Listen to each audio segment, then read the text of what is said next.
COPWATCH, policing the police every single day.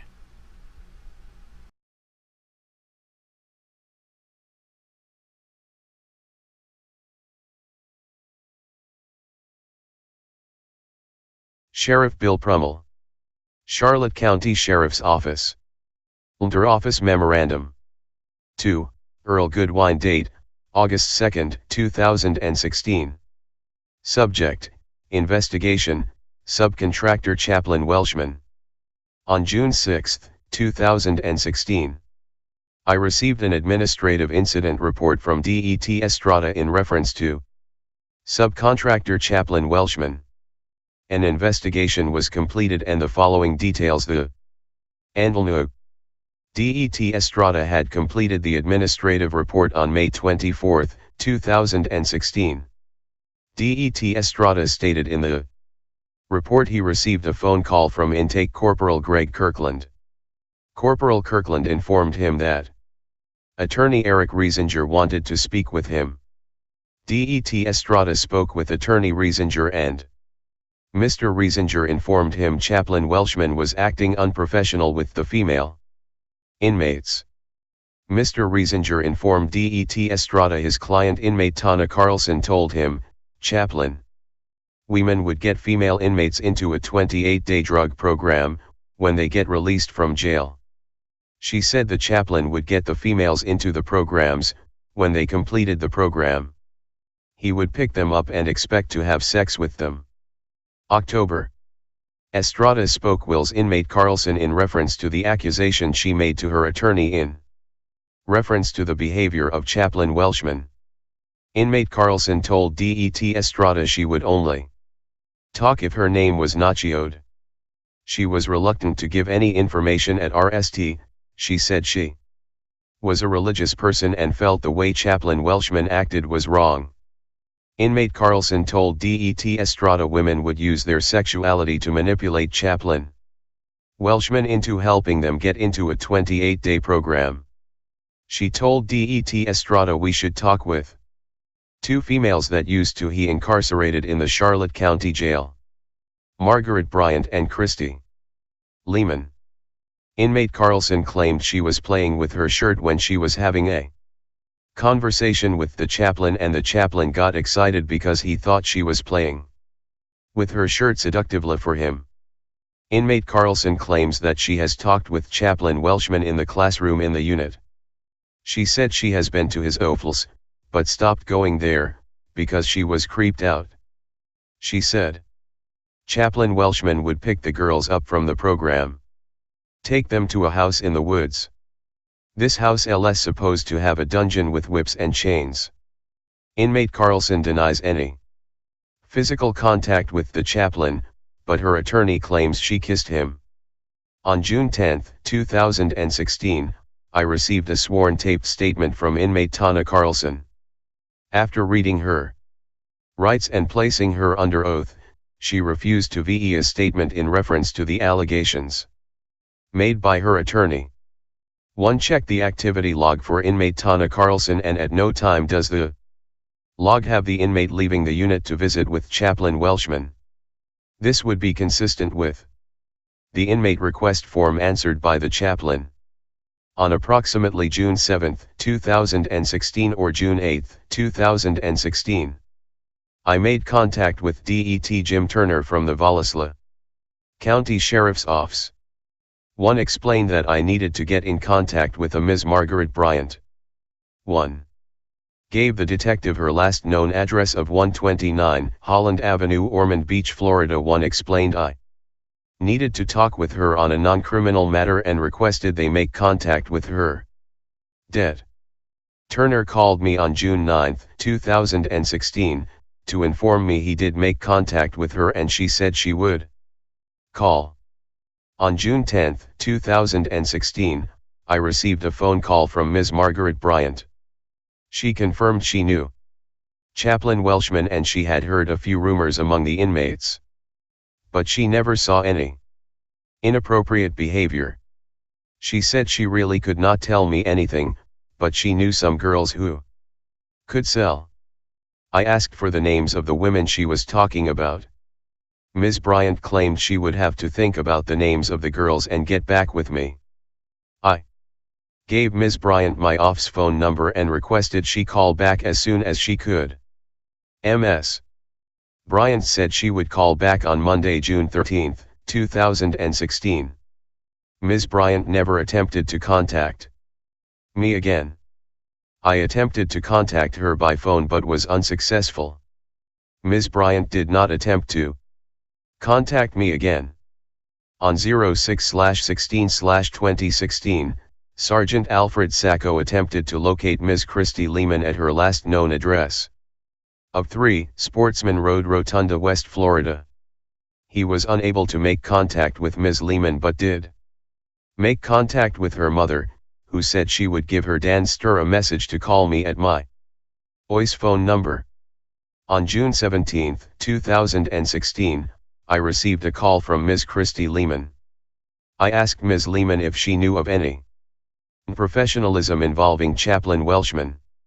Ms. Lehman said she had nothing to say, she only spoke with him 3 times.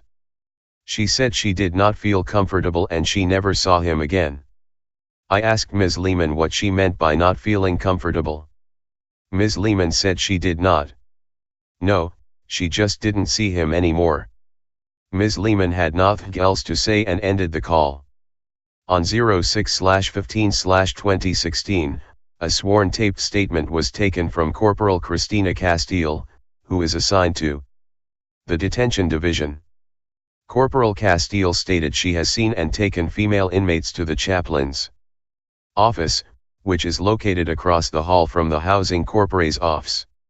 She said usually more than one female is brought down from a unit to be interviewed by the chaplain for some type of program and the other females stand along the wall outside of the office. CPL Castile said the blinds are never closed and she has not witnessed unprofessional behavior between the chaplain and inmates. On June 17, 2016, a sworn taped statement was taken from Programs Clerk Tammy Polton, who is assigned to the Detention Division. Clerk Polton said she does work with Chaplain Welchman on some issues regarding inmates. She said she knows he works with the inmates to help assist getting them into halfway houses upon their release. Clerk Polton said she does not assist Chaplain Welchman with the programs he interviews the inmates for until they are released. Clerk Polton said she has not spoken with Chaplain Welchman about the programs, she just knows it is an application process for halfway houses and she does not know if it is a 28-day program. She said all applications for the halfway houses and programs he assists with are handled completely by him. She said she has seen applications for both female and male inmates and she believes the chaplain meets with the inmate in the housing unit. Clerk Polton stated as few of the female inmates that have worked with her has said the chaplain is very friendly with them. She stated the inmates never told her he touched them in any way, just that he was friendly. She said she has never witnessed Chaplain Welchman be unprofessional when dealing with the inmates. On July 18, 2016, a sworn taped statement was taken from Programs Chaplain Thomas Welchman, who is assigned to the Detention Division.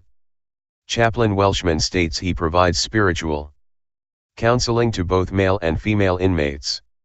He also assists the inmates with programming and assists them with the transition back to society.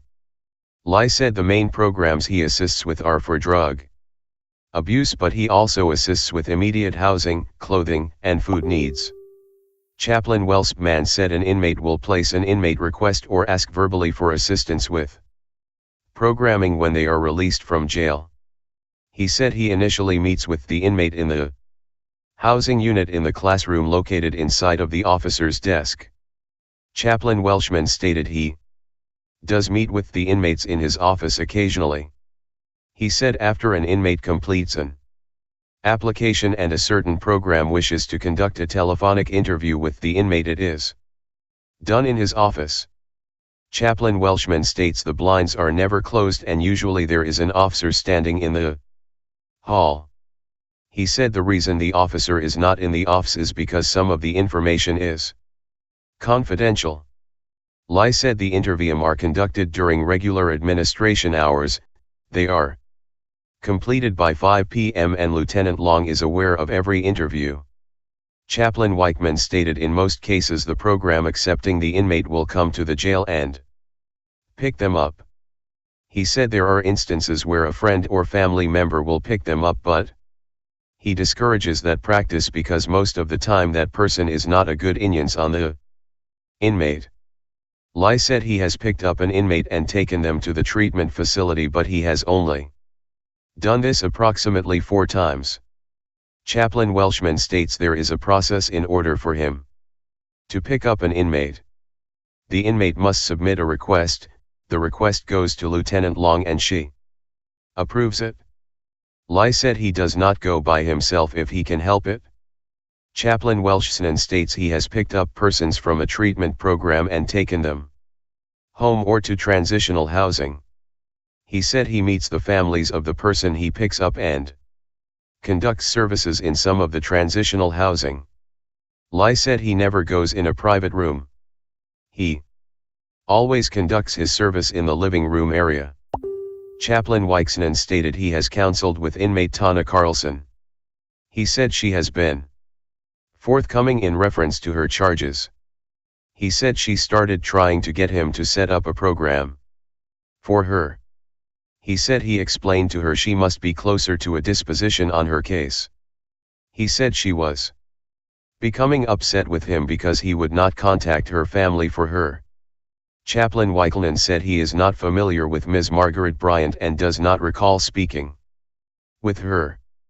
He said he did know Ms. Christy Lehman.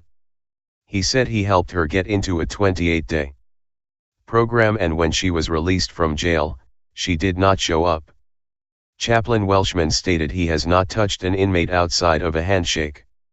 He said inmates have discussed their sexual experiences with him when he has enameled with them, and it usually has to do with emotional trauma they have suffered at the hands of someone else or selling themselves for drugs.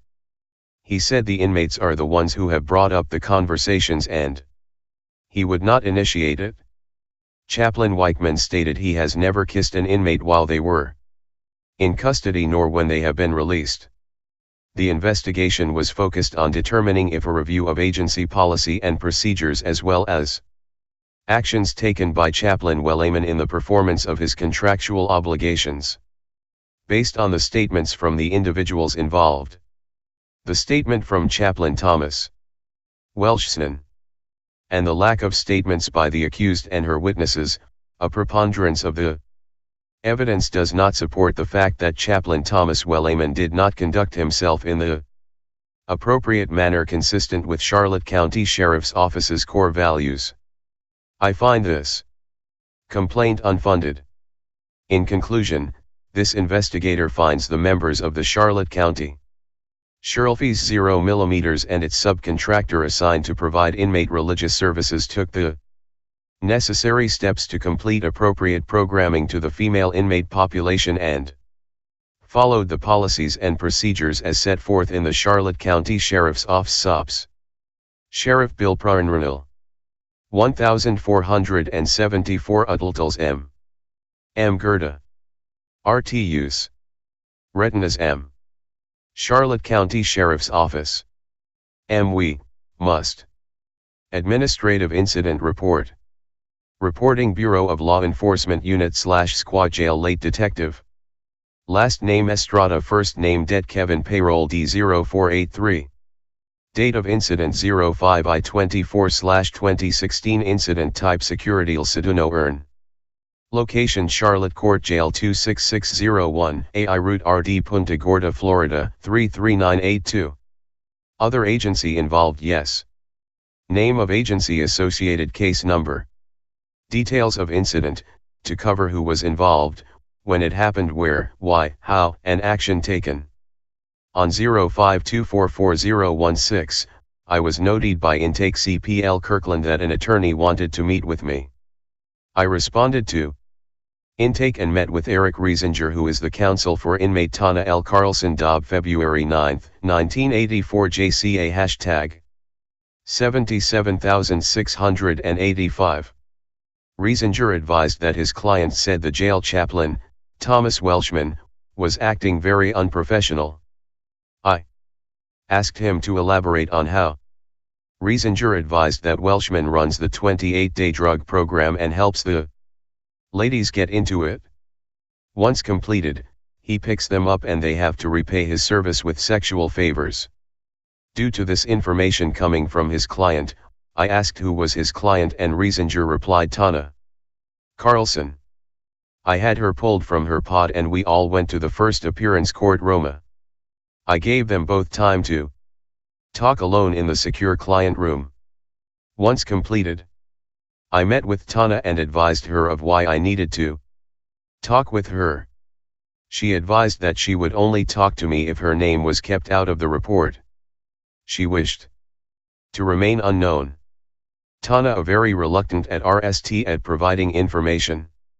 Terms advised that she is a very religious person and the way the chaplain is acting is not right. She went on to that there are several female inmates who feel the same her and have a bunch of info to provide. She stated I should contact inmates Margaret Bryant and Christy Lehman. Both have been released but are able to be reached for statements. She could not provide info as to other inmates' names who also had similar encounters as well. Anon M. and Annas. Sheriff Bill Prummell. 1474 Utilities Lead. Charlotte County Sheriff's Office. Administrative Incident Report. I had Tana elaborate on her info. She stated that women can be calculated, will lie, use their sexuality and manipulative to get what they want. She admitted to having sexual talk and flirting with Chaplain Welchman in order to get into the drug program as she needs help. She has mental health issues and uses drugs to self-medicate her mental health issue. One example she gave of her conversation with Chaplain Welchman was the large hands, large feet talk. During one of the sessions in the classroom in 52, she had her hands together, thumbs touching and was unknowingly pinching her shirt top above her rigid breast together with each thumb. Tana stated she did not notice she was doing this action and she has nervous issues. Welchman pointed it out to her and became excited thinking she was doing that action to excite him. She simulated this action in front of me and it appeared she was pinching her breast. He then made suggestions and gave her directions on things she should do to herself. She would not elaborate as to what those were, however. I inquired as to where this happened. The shirt issue and sex talk was in the classroom in the pod. She went to his office a couple of times. But due to his actions and demeanor, she was creeped out and never went back. She stated nothing happened in the office, however. It appeared that she was being less than forthcoming on information as to that question. Upon being pressed about the other inmates or names, she could not provide a name, as she says to herself. Tana stated the girls were given the opportunity to go to the 28-day program, and he would give a strong recommendation to help with that placement. When they get out, they call his cell phone. He responds to CHBC and picks them up. If they take his offer for the treatment program, it is implied they will do his favors. In return, once picked up, they go to a barn he owns in the woods at an unknown location in Punta Gorda. At that barn, there is a dungeon with whips and chains. Sexual acts are completed there with the girls. Tana stated that it appears that Welchman propositions the girls to go into the 28-day drug offender program at the Charlotte Behavioral Center. Upon completion, the deal is they will have sexual relations with him as payment for getting them out of jail. This is an ongoing issue and needs to stop. I asked if she had any physical contact with Welchman other than a handshake or a hug. She stated no, but crossed her arms and turned her body from me when it was said. Her attorney later told me out of earshot of Tana that she had in fact kissed him. He implied that more was said but would not advise as to what. Is my understanding that prior allegations against Chaplain Welchman have been made and are similar in nature to this one. Major crimes conducted that investigation and it was undetermined as to the outcome. At this time, I guessed further investigation be conducted into this issue. Original, Rounds. Edmj's Loxoig. Police use who may want to retaliate against him physically. Hey Charlotte County, this is Charlotte County Cop Watch, and I just wanted you to know that I am using this stuff under fair use. And also remember to like and subscribe this channel. Also too, keep in mind I do not make any money on YouTube. This is 5 hours work a day, you know, fighting for freedom. And you can donate with PayPal and Patreon. I just want you to think about this. If everybody gives to PayPal and Patreon, Patreon is every month. Actually, PayPal you can do every month.